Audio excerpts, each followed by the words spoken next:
lonceng. Assalamualaikum warahmatullahi wabarakatuh. Perkenalkan, nama saya Sumiati Agustin dan rekan saya yang bernama Farid Nur Wahid. Baiklah, kami di sini dari kelompok 4 mata kuliah pengembangan kurikulum dari jurusan Pendidikan Bahasa Arab di IAIN Pontianak. Kami akan mempresentasikan tugas kami yang berjudul Pendekatan Pembelajaran Kurikulum. Langsung saja kita akan mencari tahu tentang apa itu pendekatan, yaitu titik tolak atau sudut pandang seseorang terhadap suatu proses tertentu.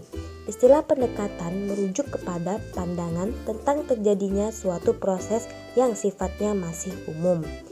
Hamaliki 2007. Pendekatan pengembangan kurikulum menunjuk pada titik tolak atau sudut pandang secara umum tentang proses pengembangan kurikulum. Selanjutnya kita akan membahas tentang apa itu pengembangan kurikulum. Pengembangan kurikulum di sini artinya perencanaan kesempatan belajar yang ditujukan untuk membawa peserta didik ke arah perubahan yang diinginkan. Selanjutnya, kurikulum development adalah perencanaan kesempatan-kesempatan belajar yang ditujukan untuk membawa peserta didik ke arah perubahan yang diinginkan dan menilai perubahan itu telah terjadi pada peserta didik. Yang selanjutnya adalah balikan atau feedback, merupakan semua pengalaman yang telah diperoleh dan pada gilirannya menjadi titik tolak bagi langkah pengembangan.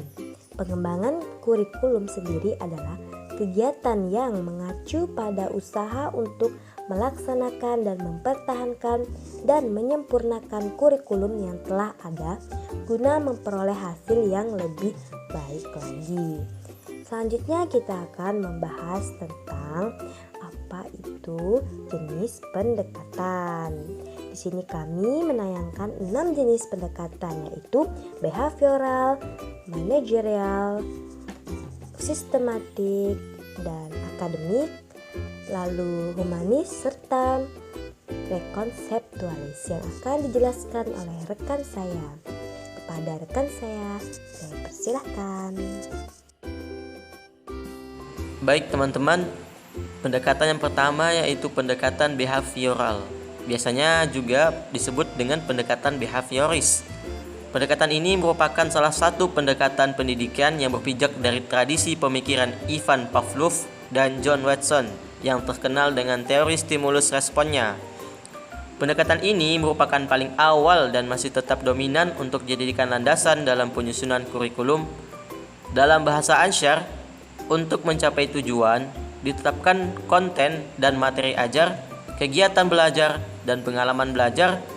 Ditentukan pula sistem evaluasi untuk mengetahui apakah tujuan sudah tercapai atau belum.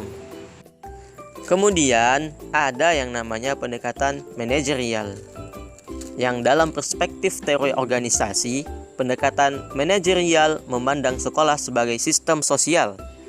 Sebagai sebuah sistem, terdapat beberapa komponen yang ada di dalamnya, yaitu siswa, guru, ahli kurikulum, dan administrator. Komponen-komponen ini saling berinteraksi. Kemudian, Ornstein dan Hankins menegaskan bahwa para pendidik yang bermazhab pada pendekatan ini merancang kurikulum dalam bentuk suatu program, jadwal, ruang kelas, peralatan pembelajaran, dan personil sekolah. Manfaat dari kurikulum ini adalah untuk memilih, mengorganisasi dan komunikasi, mensupervisi dengan mengambilan keputusan untuk terlibat dalam pembahasan kurikulum.